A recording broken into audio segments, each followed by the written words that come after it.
My dad and I actually sat down, and this was sort of a turning point for me, where he said, Schuyler, you've already gotten all these things, the national record, the nationals teams, the competing with the Olympians, and where are you?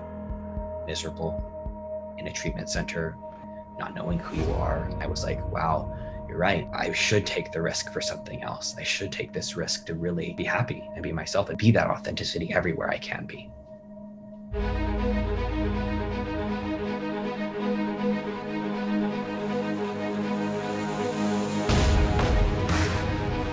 Hi, my name is Schuyler Bailar. I use he, him pronouns, and I am the first openly transgender athlete to compete on any Division I men's team in the NCAA. I was 10 months old when I started Mommy and Me swim lessons. I always loved the water. I think it was just a place that I felt at home and felt safe. I was actually pretty terrible at it initially, but I got better and better as I swam, and I had a drive to be the best at something. Go, Schuyler! Went to junior nationals, I went to nationals, and then my next goal was Olympic trials. But at the time, I then was struggling with mental health. When I went to mental health treatment and went to residential treatment for my eating disorder, the first major thing that I learned about myself was that I'm transgender. And I think that was a huge opening and breaking of myself that said, hey, like, we got to figure out what's inside of here, right? You've spent years of your life running from all these things, and you need to address them. As I am about to start my physical transition, FTM, female to male, and I thought that it would be good to document it. Halfway through treatment, I told my coach I'm transgender. I've never been really one to hold back that kind of stuff. I just was like, listen, I'm transgender, now what? And my coach was just like, well, I don't know anything about trans people, but we'll figure it out. And so that was an initial point of stability, right? Hey, we'll figure this out, don't worry.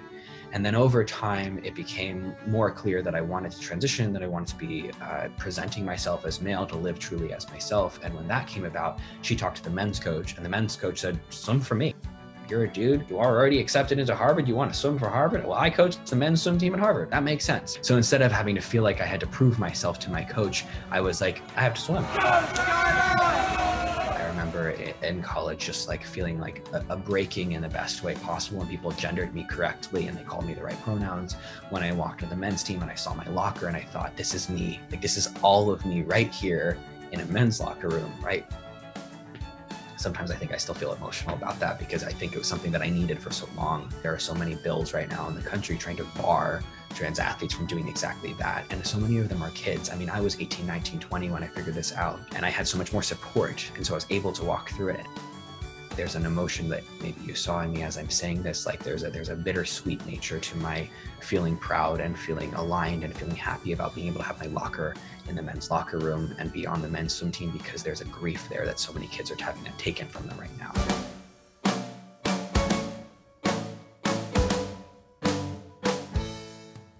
I finished my swim career in 2019 with the close of the college season. And when I started college, my goal was to not get last. And as I kind of moved through college, I thought, okay, now I can be like just one better than the last person. But by the end of my college career, I actually ended up doing fairly well. I did end in the top third of people in D1 100 breaststroke and D1 100 butterfly. And I was actually in the top 15% of all division.